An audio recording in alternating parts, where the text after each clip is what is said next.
voices blending, melodies ascending, harmony in the air. Our songs are never ending. In the barbershop we create magic. Brad and John show, yeah, it's pure classic. No instruments needed, just our vocal range. Notes flying high, it's our musical exchange. Tracy's station may try, but they can't compete. Our barbershop style, it can't be beat. Oh, the harmony of voices, so sweet. In the barbershop of life, our tunes will repeat. No need for instruments, no need for a band. Just the Brad and John show, the finest in the land.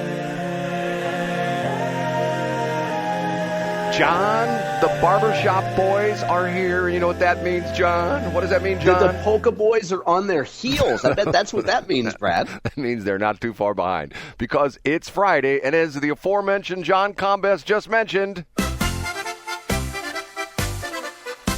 yes, time for the John Combest Top 3. It is. We start off the show every morning with John Combest's Top 3. Now, you may wonder, what's the top 3 from? John, has anybody ever said that to you? What's the top 3 from? Never, because 100% of people already go to my website, Brad. John does this website called johncombest.com, C-O-M-B-E-S-T. Put a John in the front on the .com. On the back side, and you got johncombest.com. Every single day, he puts all these links, nothing fancy, just a sort of plain vanilla website with lots of links, and it's links to important things that you should know about going on in the state of Missouri. What we do is we start the show off with this fine gentleman. We dust him off, pull him out of the grave, and even though his wife or ex-wife, or no, I guess they were still married, is still moving his body around the country, around the world, we start off with this guy. What's your name, sir? I'm Casey Kasem. And what do you do? Where do we start with? In third place, we're going to go national to quasi-national to local. And we're going to start with a story today that's a follow-up from one of our stories from yesterday.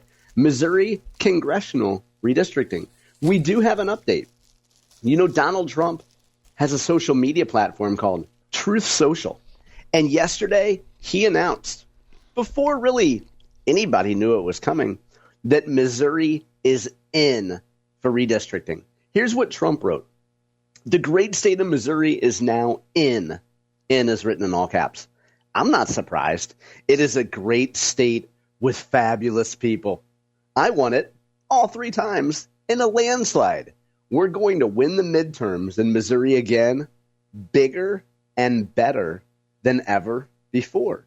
So, Brad, what's intriguing about this is apparently, as I understand it, Trump decided to tweet this before giving anybody in the state of Missouri a heads up that he was going to tweet this. Now, I hear that secondhand, Brad. I don't hear that confirmed.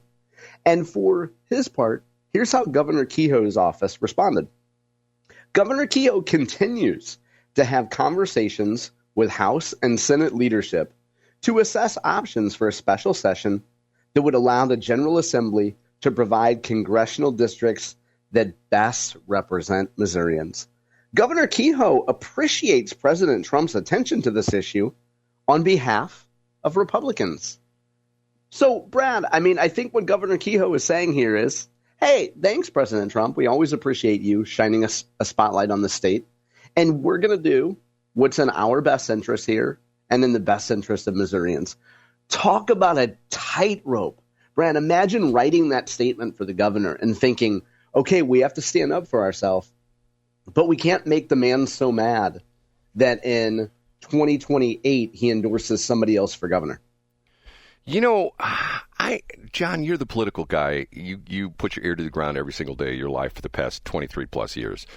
I hear people talking about the fact that Kehoe has not been very visible and has not been a outgoing leader. What do you think about that? I don't think anyone with any credibility or anybody who's been around politics for longer than 5 years would say that Mike Kehoe has not been visible. Like anybody who says that has it's a statement to their credibility. Okay. Where do you want, for this hypothetical person who clearly has no knowledge of politics and hasn't been around long and has the attention span of a gnat, I see Governor Kehoe in Sedalia. I see him at the tornadoes in St. Louis. I see him at cattlemen's events. I see him in the boot heel of Missouri. And I see him at every major event. I think the only criticism of Mike Kehoe over the last 5 years would have been that he's been too many places. And since he's been governor, he hasn't spent enough time in Jeff City. So, Brad, anyone who fashions themselves as an observer and says that Kehoe hasn't been visible is probably the kind of person that you would want to hang out with, knowing Brad Hildebrand. But he doesn't have the visibility of like a Gavin Newsom, who you see on TV every day. You know what I'm saying? He's on the national news every day. Where's our governor? How come he's not on the national news every day? Yeah. And of course, the person that would make that analogy knows that California, in terms of media attention and size, is exactly the same as a Midwestern state, right?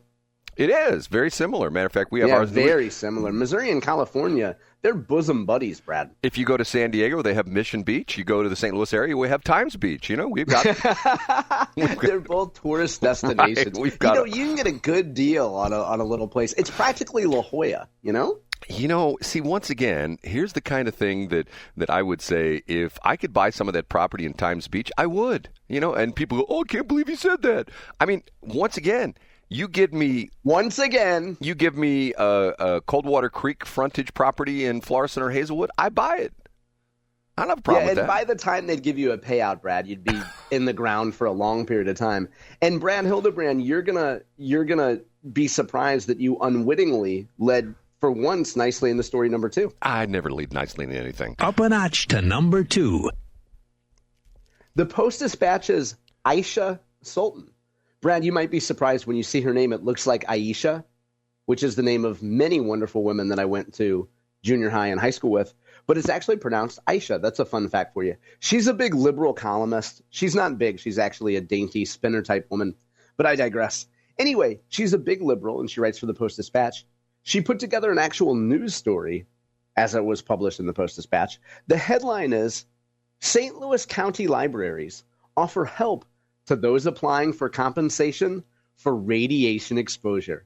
Brad, you did such a good job leading into this with your Coldwater Creek reference there. Of course, radiation isn't just Coldwater Creek. It would also include Weldon Spring. And St. Louis County Library will be hosting a series of informational events, including an appearance from Josh Hawley's staff. Josh Hawley's staff has been actively involved in this. The senator has been involved. But, of course, the staff is probably really the ones behind the scenes driving the day-to-day of how you can help people with this. And Miss Sultan, in her piece in the Post-Dispatch, gives a list of places in the short term where these folks will be. And I'll just tick off a couple. Today at the Clark Family Branch in the evening on Lindbergh. And next week, Brad, next Monday at the Florissant Valley Library Branch over there on New Florissant Road. You know that location well. And then there'll also be at the library branches, including Jamestown Bluffs, Lewis and Clark, pretty much all over the area. The county library will be hosting these information sessions to see if you qualify for some of this RECA money. John, can I make my comment about libraries? Yeah, I think it's probably been 2 weeks. So this will be, for folks who are new listeners, there's a wild, strange 1 in a million off chance they haven't heard this rant before. Go ahead, Brad. John, do you ever go to the library out there in Chesterfield, across the Chesterfield Parkway from Chesterfield Mall, what used to be Chesterfield Mall? You ever go to that library? No, I do go to the Daniel Boone branch, which is on Clarkson, south of Clayton Road. Okay, the one that's it's right across from the new development where they're building all the fancy schmancy homes, right up the street from the Chesterfield Amphitheater. You know what I'm talking about, right? Oh, there's a lot. You're right. There is a library. Is it by the YMCA? Yes, right next to the YMCA. Okay, yeah, you're right. There is one there. Okay. Pretty nice looking building. Have you seen it? Very nice looking, very nice. Oh, yeah, I have seen it. Yeah, brand spanking new. They're tearing it down. Oh, wow. Because I guess they don't want people in Chesterfield to read. They need to put a new parking garage there, right? No, they're going to build a new one right next to it. So, see, Oh, wow. Okay. I don't understand this. I don't understand. I've talked about this before. This is a double whammy. A mentality of us being Americans. Okay, you go to Europe, people go, oh, Europe's wonderful. You go see buildings that are hundreds of years old, sometimes thousands of years old, like the Colosseum and stuff like that in Rome, okay? In Missouri, building 20 years, it's antiquated. Just like we have the county executive for St. Louis County wants to tear down the building. I know. Brad, you are one of the only people that can take a story about radioactive contamination and put it into your monthly rant about buildings and tearing things down. Speaking of tearing things down, there's a district that destroyed a construction project that, it destroyed the budget for it 2 times over. I'm looking for any segue to get us off a library rant back into the stories of the day. And that's story number 1, Brad. Is this the library for Obama, which originally had a budget of $300 million, which is now ballooned up to $800 million, and it's still not even close to being done? Is that the budget we're talking about, the building we're talking about, John? No, it's the Ed Golderman one. And thanks to your comments on the show yesterday, he was resurrected from the dead. Is he still with us, or is he dead? You know, that's an interesting question. I have people ask me that, and he's sort of fallen off the face of the earth. I wish him well, but I don't know. Yeah, but you don't really. Brad, does Casey have anything to say about story number 1? Does Casey have anything to story about number 1? Yeah, he does. And here they are. He says, now on with the countdown. And also he says, we're on our way to the number 1. And that's 8,000 decibels in my ear. You want him to say something else? You want him to say, the number 1. A follow-up story from Monica Obradovic from the St. Louis Post-Dispatch. Francis Howell investigated superintendent before buyout. Records offer clues on why. You know, Brad, I generally find Sunshine Law stories to be pretty annoying because it's usually some pointy-head geek that goes in and says, oh, we're going to harass officials about why they need to provide information about salaries. But to her credit, Monica Obradovic got some fascinating details, some breadcrumbs, I guess you could call them, about this Michael Dominguez settlement. Now, Brad, you and I have beaten this to death over the last few weeks, but it is intriguing and it is important. And according to Monica Obradovic's reporting and the records she looked at, in the weeks between the time that the superintendent was to start and the period of time in which he was given his $229,000 go-away check, members of the school board reached out frequently to members of the Garden City Public Schools in Kansas. And I'll cut right to the chase, Brad. Here's what they found. During the period of time that Dominguez was in charge, there were there were several high-level departures from the district under Dominguez. And you say, well, that could be coincidental. That might not be a big deal. But the inquiries to the Kansas School District also included, quote, how that district used pandemic relief funds known as Elementary and Secondary School Emergency Relief, or ESSER. So as I read this, Brad, the Francis Howell School District, after hiring the man, after extending him the contract, and after he signs the contract, then they start doing more digging. Maybe they heard that there was some sort of monkey business going on with pandemic relief funds. Maybe they started getting information that, hey, this guy's toxic. Everybody leaves once he comes into the district. That's complete speculation, Brad. But as you've pointed out presciently before, why weren't these questions asked? And why wasn't the vetting this thorough before you offer the guy a contract? You see what I'm saying, Brad? Yeah, John, and I don't understand that. Remember, we talked about the fact, what was the number? Well, I thought it was $30,000 they paid some firm to do like a background check on him. Yeah, you're right. That's not a very good deal because they obviously missed a lot. Well, here's the crazy thing. Why didn't they just jump in the car, and just all drive over to, what is it, Garden City, Kansas? Yeah. That's what Brad Hildebrand would do. He drives to Belton, Missouri to get a Fauci ouchie.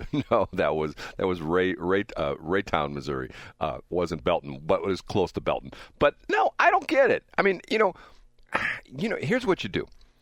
You jump in the car. You don't announce you're coming. I mean, these are the school board people. They fan out. They just show up at like a couple bars that they know the teachers go to and stuff like that and say, hey, I'm new in town. I'm thinking about moving here, moving my, I got kids. You teachers here? Oh, yeah, we're teachers here. Hey, tell me about the school district. How's the administration? Hey, that superintendent. You ever see him? Tell me about the superintendent. That's all they got to do.